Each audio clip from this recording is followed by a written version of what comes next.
ഈ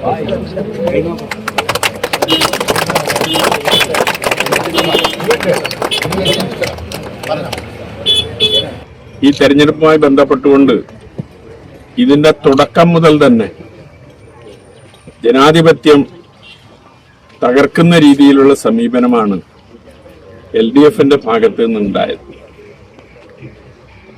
പ്രചരണ പ്രവർത്തനങ്ങളെല്ലാം തകർക്കാനുള്ള ശ്രമം തുടക്കം മുതൽ നടത്തിയതാണ്.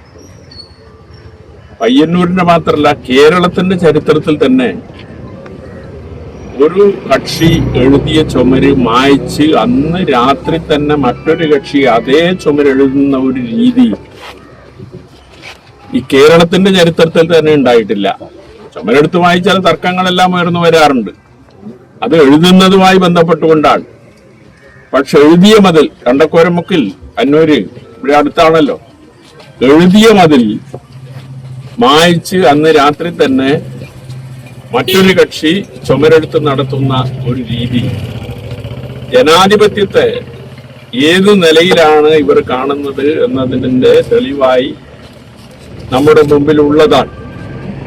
ബോർഡ്, പോസ്റ്റർ ഇതെല്ലാം കെട്ടിയാൽ അതെല്ലാം അന്ന് തന്നെ നശിപ്പിക്കുന്ന ഒരു നിലപാടാണ് അവർ സ്വീകരിച്ചത്. ലക്ഷങ്ങളും കോടികളും മുടക്കിയുള്ള പ്രചരണ പ്രവർത്തനങ്ങളൊന്നും ഞങ്ങളുടെ ഭാഗത്ത് നിന്നുണ്ടായിട്ടില്ല. നിങ്ങൾ ചുമരെഴുത്തുകളുടെ എണ്ണം പരിശോധിച്ചാൽ, പോസ്റ്റർ ബോർഡ് വെച്ചതിന്റെ എണ്ണം പരിശോധിച്ചാൽ വലിയ ഹോർഡിങ്സുകളാണ് എതിർഭാഗം ഈ മണ്ഡലത്തിലാകെ ഉയർത്തിയത് എന്നത് നമുക്കെല്ലാം അറിയുന്നതാണ്. അപ്പൊ ആ നിലയിലൊന്നും ഞങ്ങൾ പ്രവർത്തിച്ചിട്ടില്ല. വളരെ പരിമിതമായ തോതിലുള്ള പ്രചരണം ജനങ്ങളിലേക്ക് ഈ തെരഞ്ഞെടുപ്പിന്റെ പ്രാധാന്യം എത്തിക്കാനും സ്ഥാനാർത്ഥിയെ പരിചയപ്പെടുത്താനും സാധിക്കത്തക്ക രീതിയിലുള്ള പരിമിതമായ പ്രചരണ പ്രവർത്തനങ്ങളാണ് ഞങ്ങളുടെ ഭാഗത്ത് നിന്നുണ്ടായത്. തെരഞ്ഞെടുപ്പ് കമ്മിറ്റി ഓഫീസ് സ്ഥാപിക്കാനുള്ള പരിശ്രമം പോലും തടയുന്ന നിലയിലേക്ക്, അതിന്റെ സ്ഥലം അനുവദിച്ച ആളുകളെ ഭീഷണിപ്പെടുത്തി പിന്തിരിപ്പിക്കുന്ന നിലയിലേക്കുള്ള സംഭവങ്ങൾ അടക്കം ഉണ്ടായിട്ടുണ്ട്. പോളിംഗ് കഴിഞ്ഞ ദിവസം വീട് ആക്രമിക്കുക, കാറ് കത്തിക്കുക തുടങ്ങിയ ഒട്ടനവധി സംഭവങ്ങൾ ഉണ്ടായി എന്നത് നമ്മളെല്ലാം കണ്ടതാണ്. 10-20ഓളം വീടുകൾക്ക് ഇപ്പോൾ പോലീസ് കാവൽ ഏർപ്പെടുത്തിയിട്ടാണുള്ളത്. ഈ പോളിംഗ് കഴിഞ്ഞതിന് ശേഷം വോട്ടെണ്ണി കഴിഞ്ഞാൽ അക്രമ സംഭവങ്ങൾ ഉണ്ടാകും എന്നെല്ലാവരും പ്രതീക്ഷിച്ചതാണ്. പ്രതീക്ഷിച്ച രീതിയിൽ അക്രമ സംഭവങ്ങൾ ഉണ്ടാകാതിരുന്നത് കേരളത്തിലൊരു ഭരണമാറ്റം ഉണ്ടായി എന്നതിന്റെ ഭാഗമായിട്ട് കൂടിയാണ്. ഈ തെരഞ്ഞെടുപ്പിൽ കേരളത്തിൽ ഭരണമാറ്റം ഉണ്ടായിരുന്നില്ല എങ്കിൽ അതിശക്തമായ അതിവ്യാപകമായ അക്രമ സംഭവങ്ങൾ കൗണ്ടിങ്ങിന് ശേഷവും മണ്ഡലത്തിൽ ഉണ്ടാകുമായിരുന്നു. പക്ഷെ ഭരണമാറ്റം ഉണ്ടായപ്പോ പഴയതുപോലെ പോലീസിന്റെ സംരക്ഷണം ലഭിക്കാനിടയില്ല എന്ന് കണ്ടതുകൊണ്ടോ മറ്റോ ആകാം ആ നിലയിലുള്ള അക്രമ പ്രവർത്തനങ്ങൾ ഉണ്ടായിട്ടില്ല. അതുകൊണ്ട് പൂർണ്ണമായി അത്തരം നീക്കങ്ങളെല്ലാം അവർ അവസാനിപ്പിച്ചു എന്നൊന്നും നമുക്ക് പറയാൻ സാധിക്കില്ല. നമ്മളെല്ലാം കരുതിയിരിക്കേണ്ടതാണ്. ജനാധിപത്യപരമായ രീതിയിലുള്ള പ്രവർത്തനം അനുവദിക്കാത്ത നിലയിലേക്ക്, അതൊരു ഫാസിസ്റ്റ് രീതിയാണ്, ഭയപ്പെടുത്തി കീഴ്പ്പെടുത്തുക എന്നത്. ആ രീതിയിലേക്കാണ് പോയത്. പലയിടത്തും വ്യാപകമായി കള്ളവോട്ട് ചെയ്യുന്ന ഒരവസ്ഥയുണ്ടായിട്ടുണ്ട്. എന്നിട്ടും അവർക്ക് ജയിക്കാൻ സാധിച്ചില്ല. ഈ പയ്യന്നൂരിലെ വിജയം എന്ന് പറയുന്നത് വളരെ ശ്രദ്ധിക്കപ്പെടുന്ന ഒരു വിജയമാണ്. കഴിഞ്ഞ തെരഞ്ഞെടുപ്പിൽ 1,00,000 വോട്ടിന്റെ ഭൂരിപക്ഷത്തിലാണ് ഇവിടെ ഇടതുപക്ഷ ജനാധിപത്യ മുന്നണി സ്ഥാനാർത്ഥി ജയിച്ചത്. 2021 തെരഞ്ഞെടുപ്പിൽ മത്സരിക്കുമ്പോ എന്തെങ്കിലും മാറ്റമുണ്ടാക്കാൻ കഴിയുമോ എന്ന ചോദ്യം പല ഭാഗത്തു നിന്നും ഉയർന്നു വന്നിരുന്നു. മാറ്റമുണ്ടാക്കാൻ കഴിയില്ലെങ്കിലും ഭൂരിപക്ഷം കുറക്കാൻ കഴിയും എന്ന ഒരു പ്രതീക്ഷ തുടക്കത്തിൽ തന്നെ ഉണ്ടായിരുന്നു. പക്ഷെ പോളിംഗ് കഴിഞ്ഞപ്പോ ജനങ്ങൾ അതിന്റെ അനുഭവങ്ങൾ പങ്കുവച്ചപ്പോ ഒരു വിജയപ്രതീക്ഷ ഉണ്ടായി. വോട്ടെണ്ണി കഴിഞ്ഞപ്പോ ആ വിജയപ്രതീക്ഷ ശരിയായിരുന്നു എന്ന് എല്ലാവർക്കും ബോധ്യപ്പെട്ടിട്ടുണ്ട്.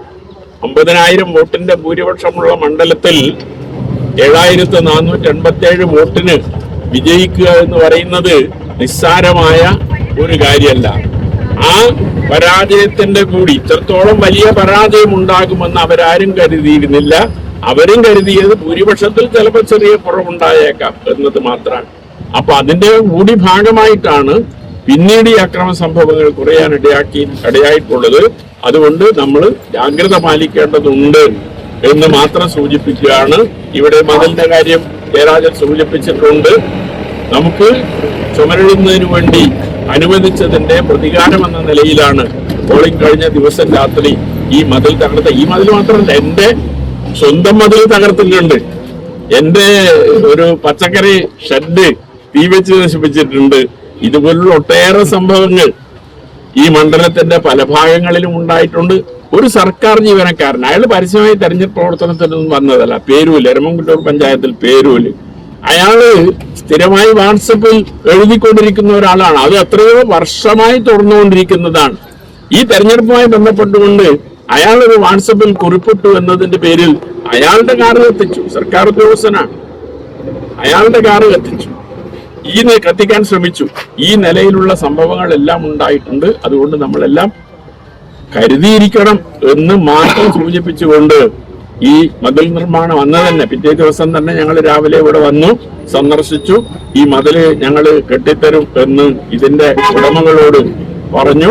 അവര് അത് സ്വീകരിക്കുകയും ചെയ്തു. ഇത് താമസിച്ചത് ഇതിന്റെ ഫലമൊക്കെ വരട്ടെ, തെരഞ്ഞെടുപ്പ് ഫലമൊക്കെ വരട്ടെ എന്ന നിലയിലാണ് ഇത് താമസിച്ചത് എന്ന് മാത്രമല്ല, ഇതിലെ പ്രതികളെ അറസ്റ്റ് ചെയ്യുന്നതിന് വേണ്ടിയുള്ള ഒരു നടപടിയും പോലീസിന്റെ ഭാഗത്ത് നിന്നുണ്ടായിട്ടില്ല. ഇപ്പോ അവർക്ക് ഒരു മുന്നറിയിപ്പ് നൽകിയിട്ടുണ്ട്. അടിയന്തരമായും ഈ 22 FIR രജിസ്റ്റർ ചെയ്തതിൽ ഒരു FIR-ലാണ് പ്രതികളെ അറസ്റ്റ് ചെയ്തത്. ബാക്കി 21 കേസിലും ഒരാളെ പോലും പിടിക്കാൻ പോലീസ് ആളെ അറിയാത്തത് കൊണ്ടല്ല, രാഷ്ട്രീയ സമ്മർദ്ദത്തിന്റെ ഭാഗമായി, ഭരണസ്വാധീനത്തിന്റെ ഭാഗമായി പോലീസിനെ ഭീഷണിപ്പെടുത്തി പോവുകയാണ്. അപ്പോ ആ നിലയിലുള്ള കാര്യങ്ങളെല്ലാം നമ്മുടെ മുമ്പിലുണ്ട്. അതുകൊണ്ട് ഇത് അടിയന്തരമായും ഇതൊരു ഒളിച്ച ആളുകളെ കണ്ടെത്തി, സൂചനകളെല്ലാം പോലീസിന്റെ മുമ്പിലുണ്ട് എന്ന് ഞങ്ങൾ നേരത്തെ മനസ്സിലാക്കിയിട്ടുണ്ട്. പക്ഷെ എന്നിട്ടും പോലീസ് അനങ്ങുന്നില്ല എന്നതാണ്. അതങ്ങനെ മുന്നോട്ട് പോകാൻ കഴിയില്ല. ഏതായാലും പോലീസ് നടപടി സ്വീകരിക്കും എന്ന് തന്നെയാണ് ഞങ്ങൾ പ്രതീക്ഷിക്കുന്നത്. ഞങ്ങൾ അന്ന് ഇതിന്റെ ഉടമകളോട് പറഞ്ഞ രീതിയിൽ തന്നെ ആ വാഗ്ദാനം നിറവേറ്റുകയാണ്.